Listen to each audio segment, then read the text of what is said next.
Tayo po ay magsitayo at atin pong basahin ang salita ng Diyos na ipinagkaloob niya sa atin sa taong ito na atin pong pagbubulay-bulayan.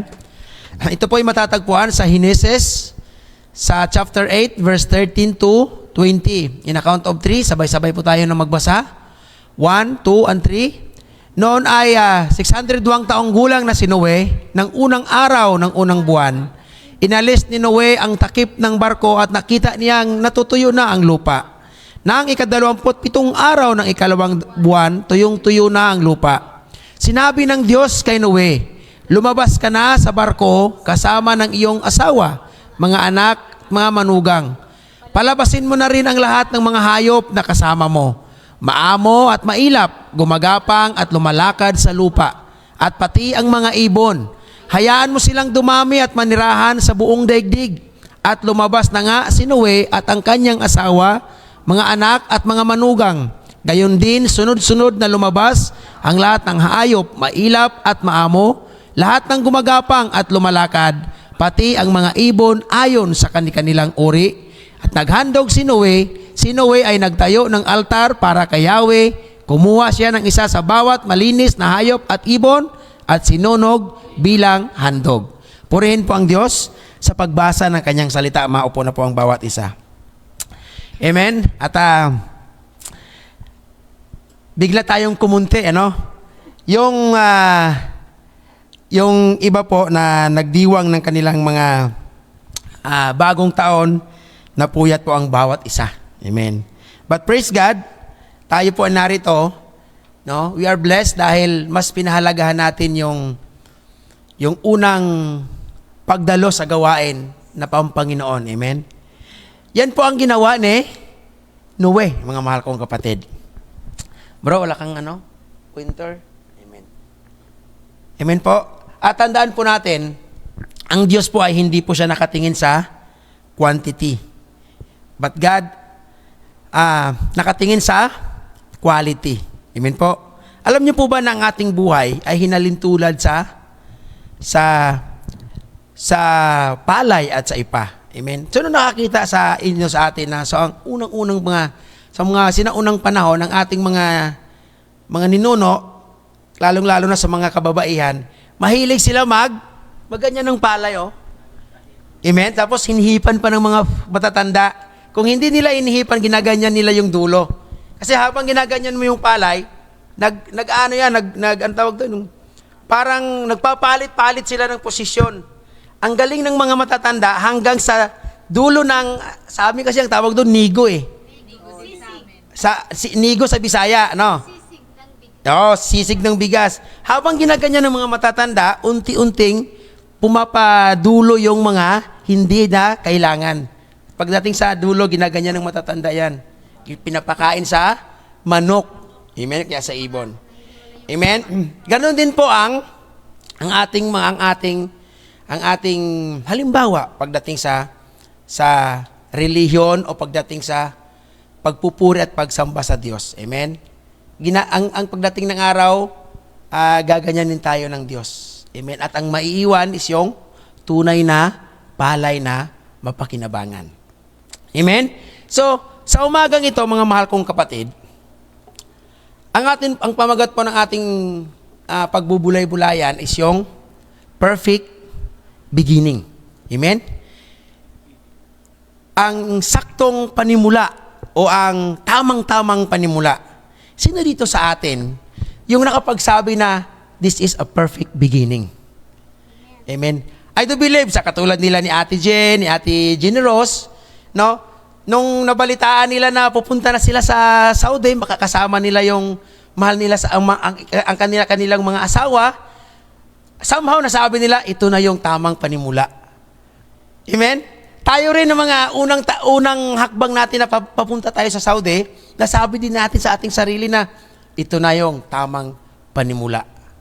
Amen? Bakit mo nasabi yun? Kasi meron ka nang nilulook forward na maayos na trabaho, meron kang sahod na tatanggapin. That's why, nasasabi natin sa ating sarili, this is a perfect beginning.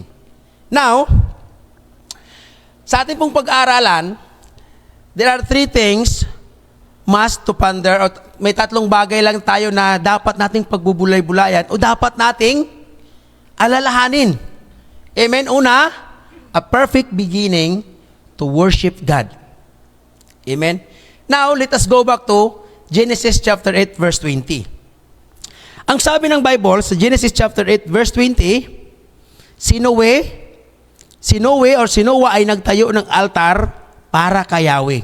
Kumuha siya ng isa sa bawat malinis na hayop at ibon at sinunog bilang handog. Amen? Dito natin makikita, mga mahal kong kapatid, kung gaano ka-inline ang puso ni Noe pagdating sa pagsamba sa Diyos.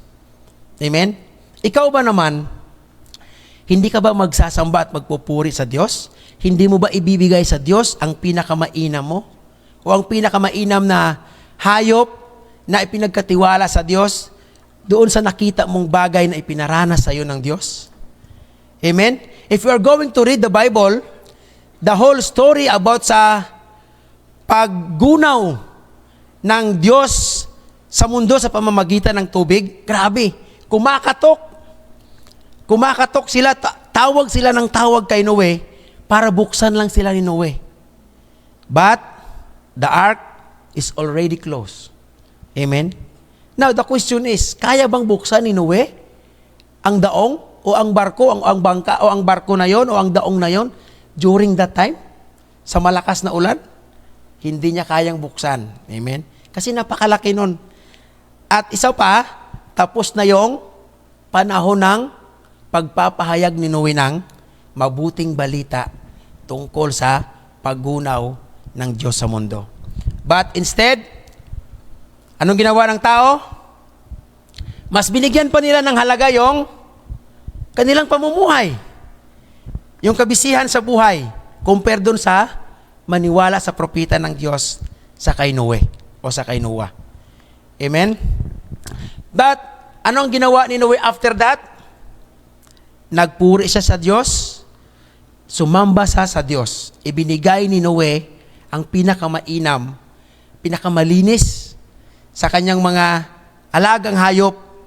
Amen? Para lang masamyo ng Panginoon ang pagpuri at pagsamba ni Noe sa Diyos. Amen? Now, sabi po sa perfect beginning to worship God, ito naman ang para sa atin.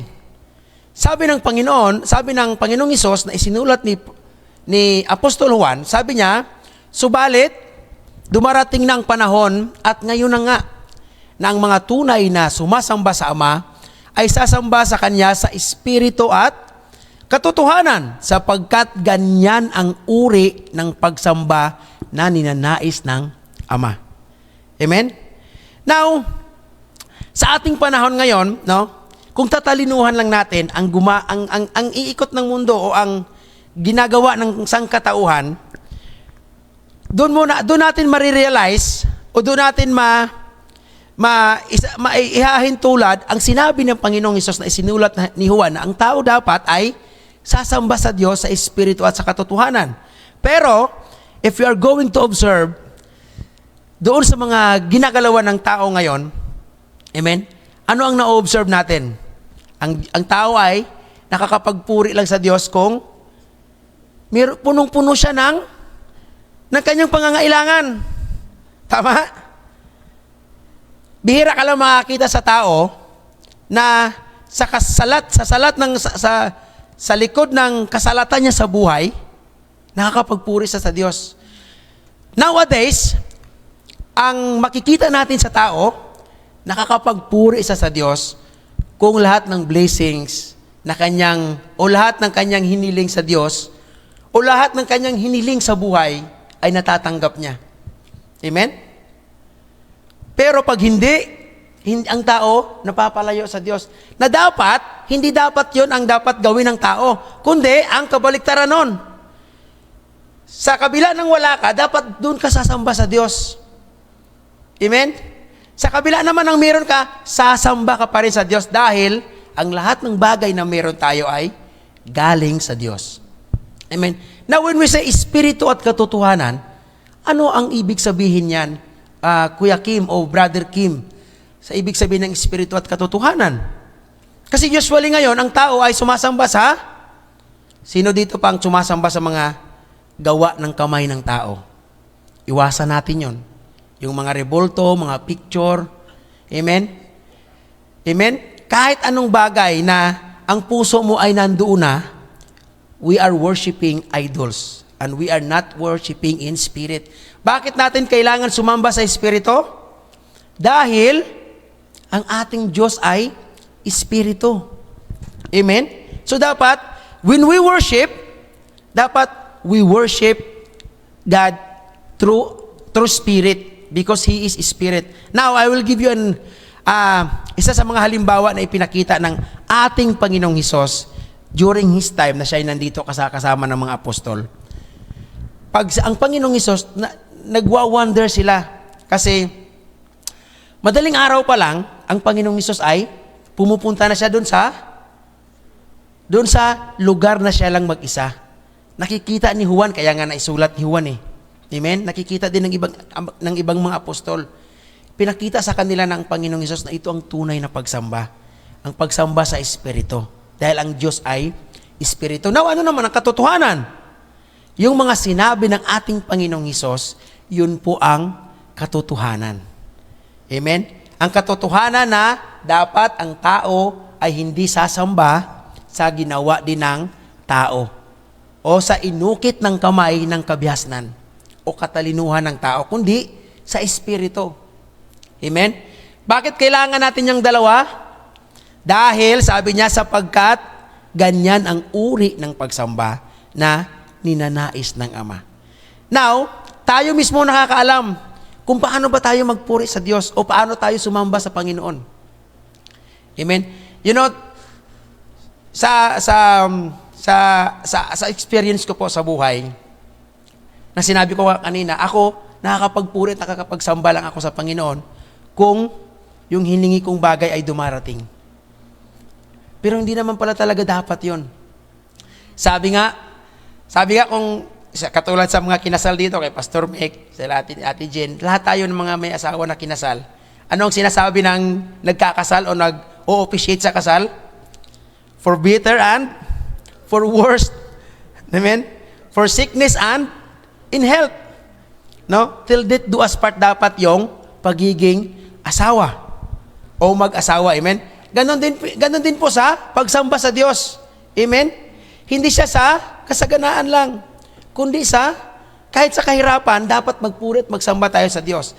Now, I'll give you one example na karakter sa Bible na hindi talaga sila sumamba sa ginawa ng tao, sa rebulto, ginawa ng hari. Kung naalala nyo po ang buhay ni Haring Nebuchadnezzar. Amen? Sa kwento ni Haring Nebuchadnezzar, ano pong pinagawa ni Haring Nebuchadnezzar? Nagpatayo po siya ng golden statue. Amen? Sino ang hindi sumamba doon? Si Daniel, si Meshach, si Shadrach at si Abednego. Amen? Nagpatawag siya para magpuri at sumamba ang lahat. Pero nakita ni Haring Nebuchadnezzar na itong apat na to, talagang napakatibay. Amen? Anong ginawa niya? Nilagay niya sa pugon. Amen? Pero pinakita ng Diyos na ang tunay na mananamba, kahit sa panahon ng kahirapan o kahit sa panahon ng pagsubok, hindi matitinag. Amen? Nagulat siya dahil yung tatlong pinasok niya, apat na kanyang nakikita. Sino ang kasama ng tatlong pinasok ko? Yes, that time, kasama na nila ang ating Panginoong Hesus. Amen po? Now, sa atin ngayon, ano naman dapat natin gawin? Na makita ng karamihan o makita ng Diyos na we are worshiping in spirit and in truth. Sinuway po, mga mahal kong kapatid, ang pagpapakita niya ng papuri niya at pagsamba sa Panginoon, anong ginawa ni Noe? Naghandog siya ng pinakamalinis sa kanyang hayop na inalagaan. Now, sa ating panahon, hindi naman pwede na bawat worship natin, magkatay tayo ng halimbawa, baka, tupa, amen, o ibon, o bato-batong ibon, kasi yun ang mga usually na hinahandog during that time. Hindi naman pwede ngayon, dahil wala naman tayong rancho, amen. Kung may kinakatay man tayo siguro, pero manok, pero patay na siya. Patay na yon, niluluto natin. Ano ang dapat natin gawin sa ating panahon? Sabi ni Paul sa Roma chapter 12 verse 1, ito yung dapat natin gawin. Kaya nga mga kapatid, alang-alang sa masaganang habag ng Diyos sa atin, ako'y nakikiusap sa inyo na ialay ninyo ang inyong sarili bilang isang handog na buhay at banal at kalugod-lugod sa Diyos. Ito ang karapat-dapat na pagsamban ninyo sa Diyos. Amen? Hindi tayo i-consider ng Diyos kung gaano kalaki ang ating tithes and love offering. Mako-consider lang ng Diyos ang ating tithes and love offering kung ang ating pagpuri at pagsamba sa Diyos is yung inaalay natin ng ating sarili. Amen na banal at kalugod-lugod sa Diyos at karapat-dapat ng pagsamba sa Diyos. Now, sa paano namang paraan na maibigay natin ang banal at kalugod-lugod sa Diyos at karapat-dapat ng pagsamba?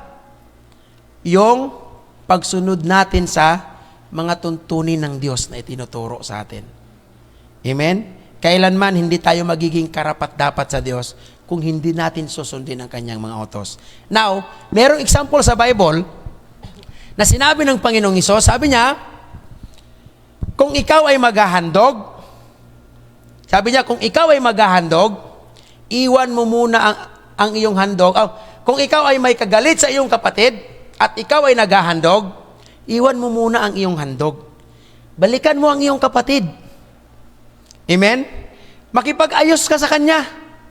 At pagkatapos, at pag-ayos na kayong dalawa, saka mo balikan ang iyong handog para sa Diyos. Bakit? Kasi magiging walang saysay ang ating paghahandog sa Diyos kung meron tayong kagalit sa ating kapatid. Amen? That is why, ang tawag doon, yun po ang ginagawa ng karamihan. Amen? Pupunta sa church, magbibigay ng kanilang handog na nag-aakala ang bawat isa na i-honor ni Lord ang kanyang handog kahit may kagalit siya sa kanyang kapatid. Amen? Naranasan nyo rin ba yon? Na may kagalit ka sa iyong kapatid, sasamba ako, magsisimba ako para patatawarin ako ni Lord. Pero hindi ka nga nagpatawad. Sabi ng Panginoon, kung natawag doon, magpatawad muna tayo para patawaran din tayo ng ating Ama. Kasi kung hindi tayo magpapatawad, hindi rin tayo patatawarin ng ating Amang nasa langit. At isa po yan sa mga kautusan ng Diyos na dapat natin sundin para maging kalugod-lugod tayo sa Panginoon. Amen? What is the use of our tithes and love offering? Kahit gaano man kalaki, kung hindi naman tayo marunong magpatawad sa ating mga kapatid, hindi tayo aariing ganap o hindi tayo aariin banal at kalugod-lugod ng Diyos kung meron tayong ganong history. Amen? So dapat tayo, ng mga Kristiyano, sometimes, mabigat. Amen? Sino nagpatawad na? Mabigat. Amen? Napakabigat. Pero, meron po yung benepisyo sa atin. Amen? Paano naman, Pastor? Hindi niya ako pinapakinggan eh. Hindi niya tatanggapin ang aking pagpapatawad. Walang problema yon. Ang mahalaga, naghingi ka ng pagpapatawad, nag-release ka ng pagpapatawad. Bakit? Ang benepisyo yon, sa'yo rin. It's either hindi niya tatanggapin, meron pa rin benepisyo sa'yo. Amen? Kung tatanggapin niya man, mas lalong may benepisyo kasi dalawa na kayo ang magbi-benefits ng pagpapatawad. Amen po? So yun po dapat isa lang yun sa mga halimbawa ng tunay na pagsamba sa Panginoon.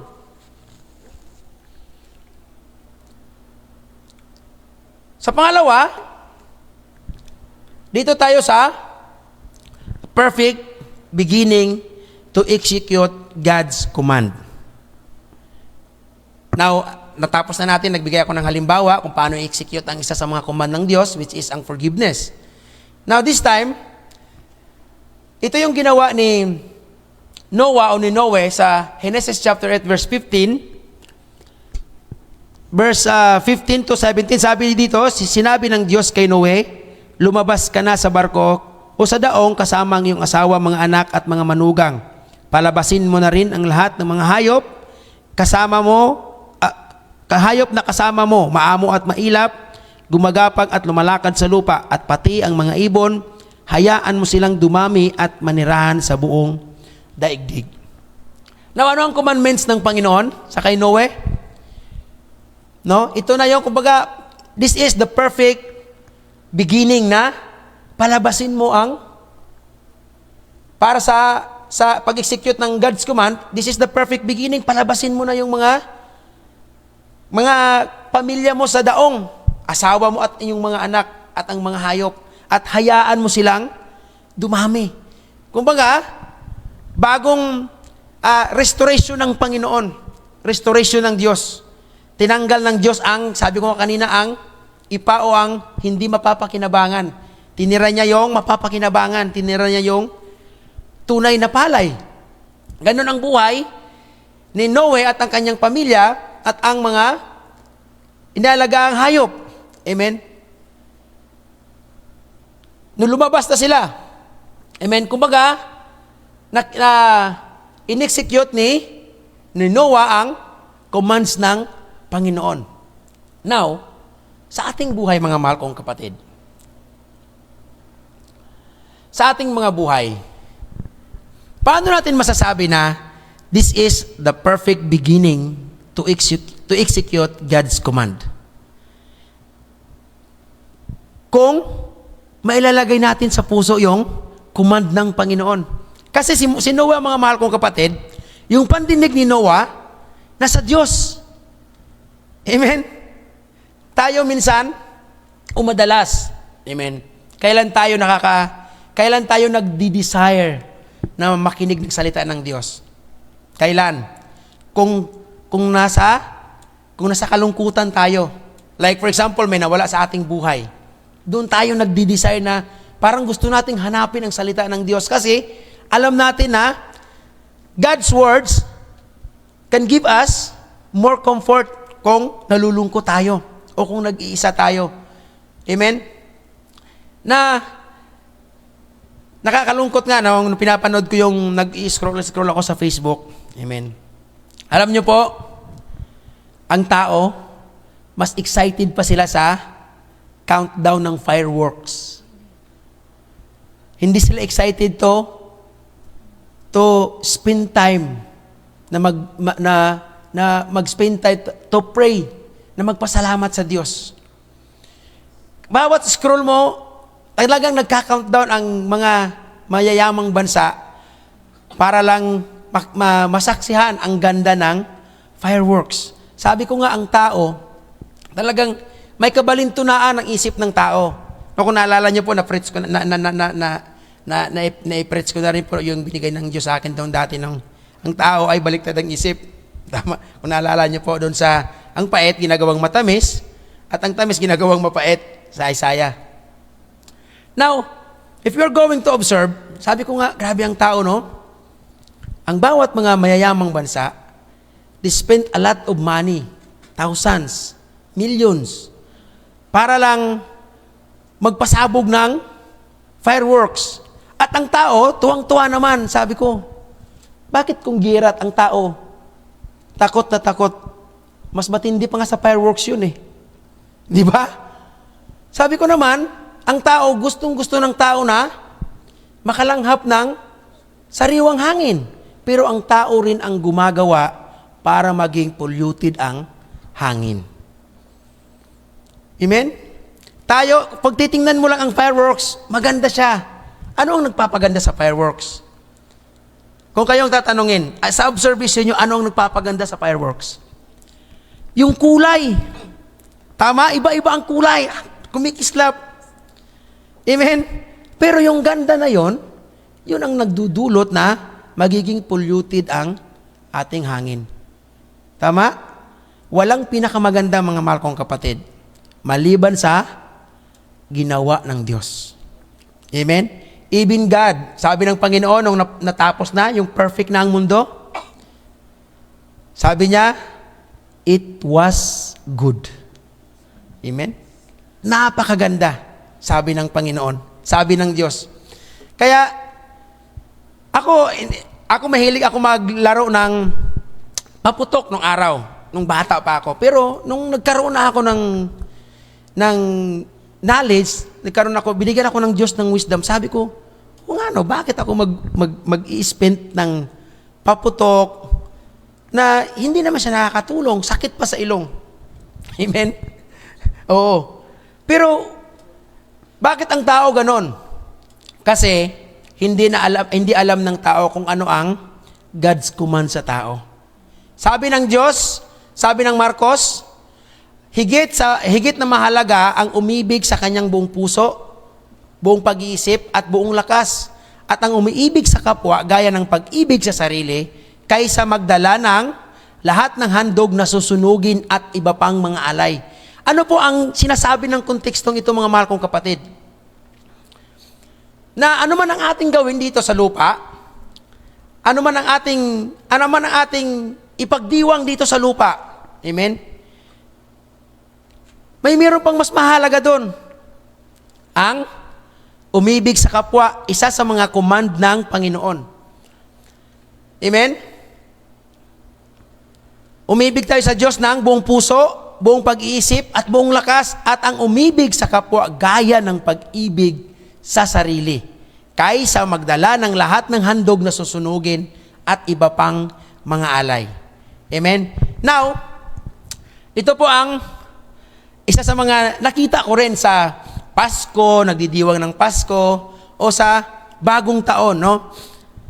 Mahilig tayo na pagandahan, paramihan ng pagkain. Amen? Na-observe nyo ba ang post ng mga Facebook? Paramihan ng pagkain. Amen? Tapos, kung magpupost ka na ganito lang yung nahanda mo, ay, kantsaw abutin mo. Amen? Pero usually, kunti lang ang nagpupost ng kanilang, kunti lang din ang kanilang handa, ayaw nilang i-post kasi nahihiya sila. Amen? Pero, sa konteksto itong may tinuturo sa atin ang Diyos, mga mahal kong kapatid. Sabi niya, at ang umiibig sa kapwa, gaya ng pag-ibig sa sarili, kaysa magdala ng lahat ng handog na susunugin at iba pang mga alay.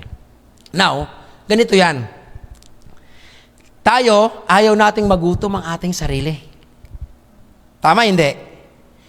Takot na takot tayong magutom ang ating sarili. Pero ayaw naman nating bigyan yung mga nagugutom. Amen? Yun dapat ang ating gawin. Kung gaano natin pinapahalaga ng ating sarili, pahalagaan din natin ng ganun ang ating kapwa. Sabi ng Diyos. Isa sa mga commandment ng Diyos, na kung iniibig mo ang iyong sarili, dapat umibig ka rin sa iyong kapwa. Kung gusto mong busugin ang iyong sarili, halimbawa, takot kang magutom. Pag nakita mo ang iyong kapwa na nagugutom, bigyan mo rin siya ng makakain. Tama, hindi? Yan kasi ang commandments ng Panginoon. Pero, yun pa ang hindi ginagawa o ini-execute ng tao. Amen? Na dapat, this 2026, sabi nga ng Kuya Judel sa verse niya kanina, sa Isaiah 43 verse 18, ilibing mo na yung mga dating nangyari noon. Amen? Ang tinutukoy doon yung mga masasamang nangyari. Ilibing mo na yun. Halimbawa, nagkaroon ka ng alitan, ilibing mo na yun. Amen? Palitan mo ng galak, ng joy. Magpatawad, palitan mo ng pagpapatawad. Amen? Pero usually, yun ang ginagawa natin. At nakakalungkot pa, we are proclaiming that we are Christians. We are the follower of Christ. Pero pag may nakita tayong nagugutom, instead na tulungan natin sila, kinakantsawan pa natin sila. Amen? Bakit ka kasi, kung ano-ano pang ating sinasabi. Amen? Kung mayroon tayong nakita sa ating kapwa na nangangailangan siya, instead na tulungan natin siya, pinagsasabihan pa natin siya ng discouragement word of discouragement instead of encouragement. Amen po? Sabi po sa Juan, sabi po ng Panginoong Hesus na isinulat ni Juan sa chapter 14 verse 15, kung iniibig ninyo ako, tutuparin ninyo ang aking mga utos. Now the question is, may pag-ibig ba si Noah sa Diyos? Amen. Sinunod niya nga eh. Lahat ng sinabi ng Diyos, sinunod niya. Amen po? Now, tingnan po natin ang pag-ibig ng ating Panginoong Hesus sa Diyos na nagsugo sa Kanya. Kung maalala po natin, ang Panginoong Hesus, tinanong siya ng kanyang mga alaga doon sa Samaria, na nagkukwentuhan ng Panginoong Hesus at ang Samaritan woman. Sabi niya, Panginoon, nagdala sila ng pagkain. Amen? Anong sabi ng Panginoon sa kanila? Ang aking pagkain ay ang tuparin ang utos ng aking Ama na nasa langit. Amen po? Now, ganun din po dapat tayo. Dahil we are proclaiming that we are Christians, we must follow what Jesus teach us. Amen? Kaya nga lang, nakakalimutan natin ang turo ng ating Panginoon. Yung tinatawag na, madalas, ang nasa atin ay yung self-centered, hindi yung Christ-centered. Kasi kung si Kristo ang sentro ng ating puso, whatever circumstances, whatever trials, whatever problems that we are facing off, kaya nating paglabanan. Kasi si Jesus ang sentro ng ating buhay. Amen? Sabi nga ng Pastor Carlos kanina sa ginamit niyang verse kay Paul, sabi ni Paul, hindi ko inaaring na napagtagumpayan ko na ang lahat ng ito. Amen? Bagkos, tinitingnan ko o tumitingin ako sa future na mangyayari sa kanya. Bakit? Dahil si Paul mismo, sinunod niya ang utos ng ating Panginoon. Amen po? Yun po dapat ang masabi natin na this is the perfect beginning to execute God. Kaya nga lang, nakakalimutan nating sabihin na perfect beginning na to nga, na i-execute ko yung God's command dahil nakakalimutan natin yung command ng Panginoon. Amen? Dapat hindi natin kakalimutan. Yun po ang pinakamahalaga. Amen po? Yan po ang ginawa ni Noe, mga mahal kong kapatid. Now, ano pang mga command ng Panginoon na nasa ating puso? Amen? Ang daming mga command ng Panginoon. Amen po? May maraming mga command ng Panginoon. Ako, isa sa mga command ng Panginoon na lagi kong inilalagay sa aking puso habang papalakad ang panahon. Yung sabi ng Panginoon na huwag kang tumingin sa babae na may mahalay sa iyong puso. Amen? Dahil kahit sa pagtingin pa lang na may mahalay ka sa iyong puso, nagkakasala ka na ng pangangalunya. Amen? Now ngayon, pag ganyan mo pa lang sa Facebook mo, halos lahat na. Mga kababaihan ngayon, lahat ng mga vloggers. Amen? Kahit nagluluto, kung ano, sabi ko, ganun na ba talaga ganito ang... Amen? Isa lang ang ibig sabihin nun. Wala sa kanila ang commandments ng Panginoon. Amen? Now, hindi lang sa kanila, sa atin din. Amen? Sa atin din, na kahit na walang nakatingin sa atin, kung tayo lang ang nakakakita nun, tandaan natin, ang espiritu na meron tayo, bigay yan ng Diyos. Amen? At ang nakakaalam ng ating espiritu ang Diyos. Kahit hindi ang ating mga kapatid. Amen? Now, kung wala sa ating puso ang commandments ng Panginoon, if we are going to scroll our Facebook, mawawala tayo. Pero pag nasa puso na, sabi ng Panginoon, huwag kang tumingin sa... Sabihin ng iba, hindi sa Facebook lang naman, hindi naman sa personal. Pariho lang yun. Amen? Kahit Facebook yun, pariho yun. Bakit? Madidilyot ang ating isip. Now, kung lagi kang nanonood ng ganon, kahit sa Facebook, pagdating sa actual, yun na yun ang may execute mo. Kasi diluted na ang ating isip. Amen? Isa sa mga God's command na isa sa mga God's command. Kung kayo po ang tatanungin, daming mga God's command na hindi dapat natin baliwalain. Bakit? Kasi yan po ang doon tayo hahatulan ng Diyos kung sinunod natin ang Diyos o hindi. Amen? Remember, hindi tayo makakapunta sa Saudi Arabia kung kulang ang ating requirements. Amen? Sa langit, mayroon mga requirements, mga mahal kong kapatid. Maliban sa pagtanggap natin sa ating Panginoong Hesus, our Lord and Savior, maliban sa ating pananampalataya, dapat din nating sundin ang mga utos ng ating Panginoon. Bakit? Ang Panginoong Hesus may pananampalataya sa Diyos Ama, sinunod niya rin ang utos ng kanyang Ama. Amen po? Now, dito tayo sa pangatlo, perfect beginning for exercising leadership. Amen? Kailan natin masasabi na ito na yung tamang panimula para ma-execute ko o ma-exercise ko ang pagiging tunay na leader? Tandaan natin mga mahal kong kapatid, when we talk about leadership, it is not about, tawag doon yung presidente ka or manager ka. Yung mga tinitingnan lang natin na matataas ang posisyon at mayayaman. Amen? Kahit sino sa atin pwede maging leader. Pag ikaw ay naging isang magulang, pag tatay ka, you are a leader of the family. Amen? Kung nanay ka na, you are the leader of your children. Kasi kasama mo lagi araw-araw ang mga anak mo sa loob ng bahay. Ang tatay naman, busy sa pagbigay ng pag-provide ng kanyang family.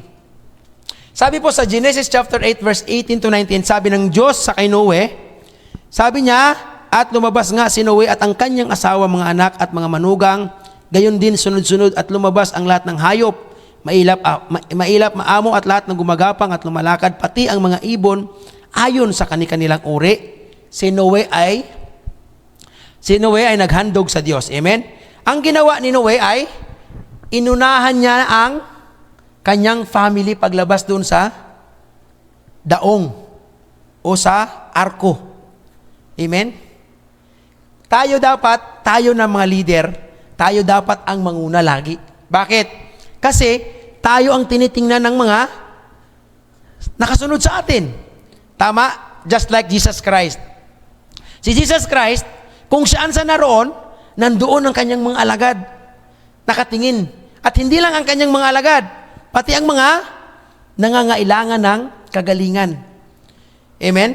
Tingnan nyo si Sakeo, sa buhay ni Sakeo. Nung nabalitaan ni Sakeo na nandoon ang Panginoong Hesus sa kanilang lugar, iniwan niya ang kanyang trabaho. Anong trabaho ni Sakeo? Tax collector. Taga-BIR si Sakeo. Amen? Iniwan niya at umakyat sa puno ng sikamuro para makita niya lang ang Panginoong Hesus. Amen? Now, yun ang nakita ng mga alagad sa ating Panginoong Hesus. Yun din ang nakita ni Noe sa Diyos Ama na nagsugo sa kanya ng commandments na ito. As a leader, kahit na sabihin mo, pastor, ano lang naman ako, tawag dun, nagpa-function lang naman ako, hindi man ako ang head. Kahit na ordinaryong manggagawa ka lang, you can be a leader in that particular group.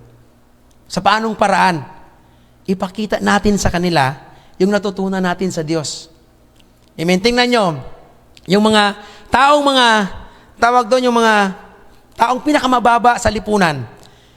Pag nakita natin sila na may pagsunod sila sa Diyos at mabuting tao sila, kahit yung mga matataas na tao, nag-a-admire sa kanila, itong si di ba basuriro yan, pero yung trabaho niya, talagang ginagawa niya, at napakagalang, napakabait, napakabuti. Amen? Unlike dun sa iba na hindi nila ini-execute ang pagiging leader nila. Sabi ng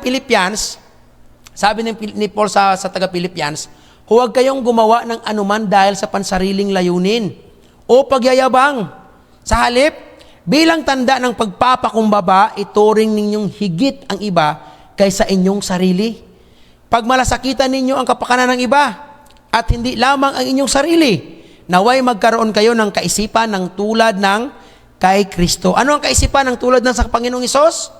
Kahit taglay niya ang kalikasan ng Diyos, hindi niya ipinagpilitang manatiling kapantay ng Diyos. Sa halip, kusa niya itong binitawan ang pagiging kapantay ng Diyos at namuhay ng isang alipin. Ipinanganak siya bilang tao at nang siya'y maging tao, nagpakumbaba siya at naging masunurin hanggang sa kamatayan, maging ito man ay kamatayan sa cross. Amen? Yun dapat ang tingnan natin as a leader. Amen? Now, kung naririnig natin, katulad sa kay Noe, narinig niya na ang commandments ng Panginoon, yun na yung perfect beginning niya as a leader, kasi narinig niya sa Panginoon. Ganun din sa atin. Nung narinig natin at nabasa natin ang salita ng Diyos, ay ito na dapat perfect beginning na to para maging leader ako. O para maging isang leader ng Panginoon. Ang kadalasan nga lang ginagawa ng tao, yung kabaliktaran na sinabi ni Paul, yung pagpapakumbaba, nagmamataas tayo. Amen? Yung dapat umibig sa iba, sa pansarili lang ating ginagawa. Hindi dapat ganon.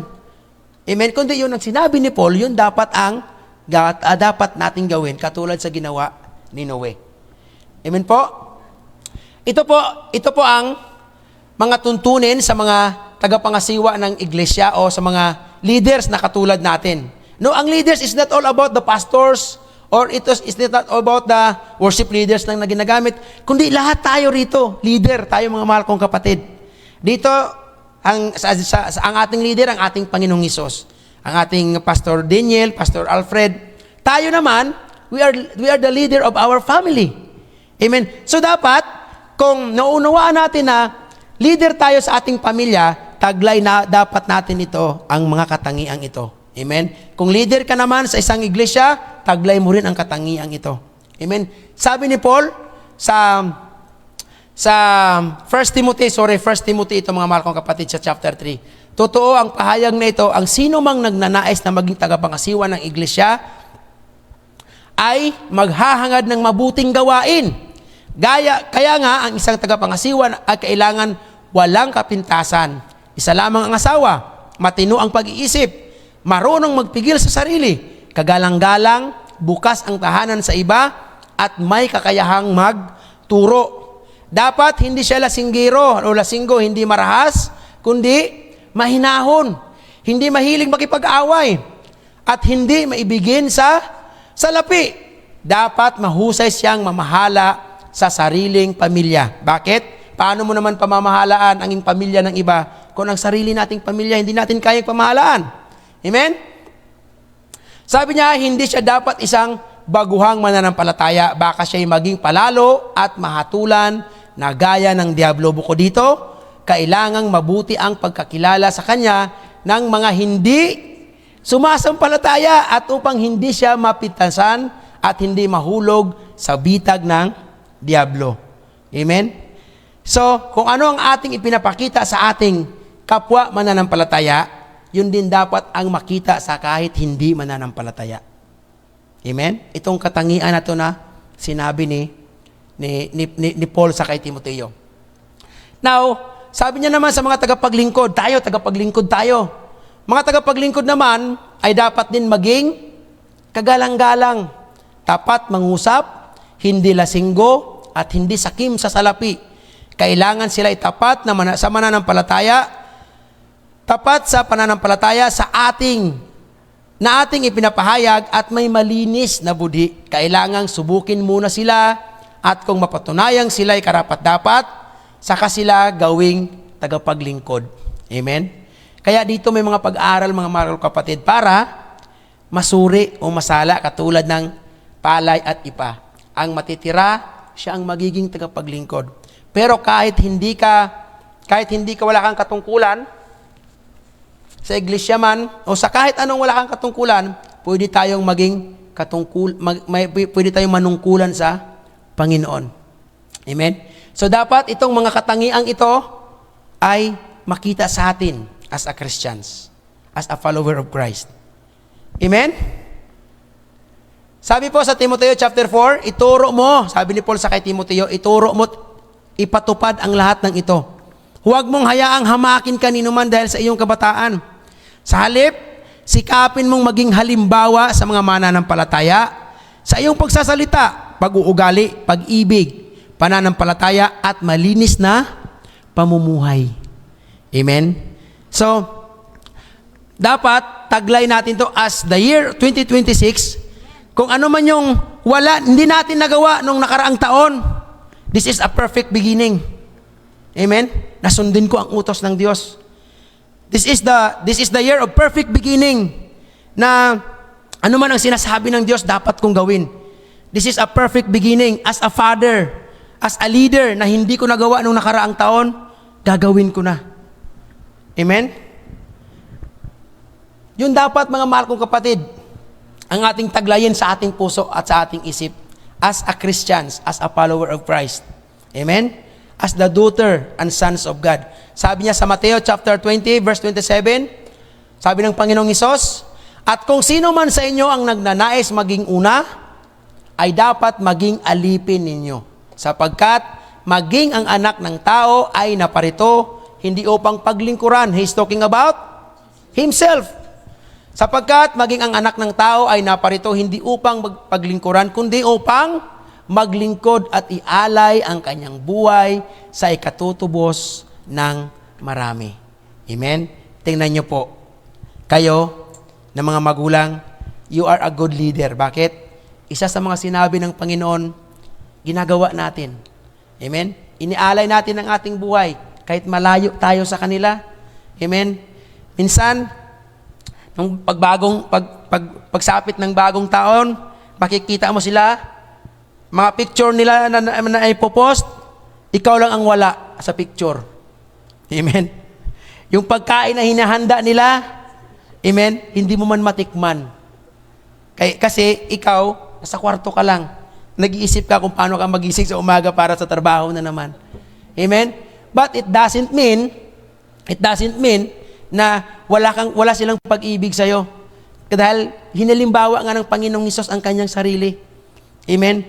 Tayo po naglilingkod. Amen? Mas gugustuhin pa natin maglingkod kaysa tayo ang paglingkuran. Yan ang ginawa ng ating Panginoong Hesus. He is showing us a good leadership. Amen? So ganun din tayo. Huwag nating ugaliin na masarap ang buhay paglingkuran. Yes, masarap ang buhay paglingkuran. Pero yun yung mga buhay ng mga taong walang pananampalataya sa Diyos. Kasi kung mayroon tayong pananampalataya, mas piliin natin ang maglingkod para sa kapakanan ng iba kaysa tayo ang paglingkuran. Amen? That's what Jesus done for us. Amen? Hindi niya inisip ang pagiging Diyos. Amen? Pero, na dumating ang panahon na paglilingkuran din siya. Amen? Ganon din sa atin. Tayong mga nanay, mga tatay. Amen? Time will come, no? Kung ipinapakita natin sa ating anak, sa ating mga anak, sa ating pamilya, yung tunay na pagsunod natin sa Panginoon, kagaya ng pagsunod ni Noe, time will come pag hindi na natin kaya magtrabaho, diyan natin makikita na tayo naman ang paglilingkuran nila. Pero, kung hindi natin kayang sundin ang sinasabi ng Panginoong Diyos at tayo magiging suwail, kailanman hindi natin mararanasan na tayo naman ang paglingkuran. Amen? Tayo po itumayo, mga mahal kong kapatid. Sa Diyos lamang ang kapurihan.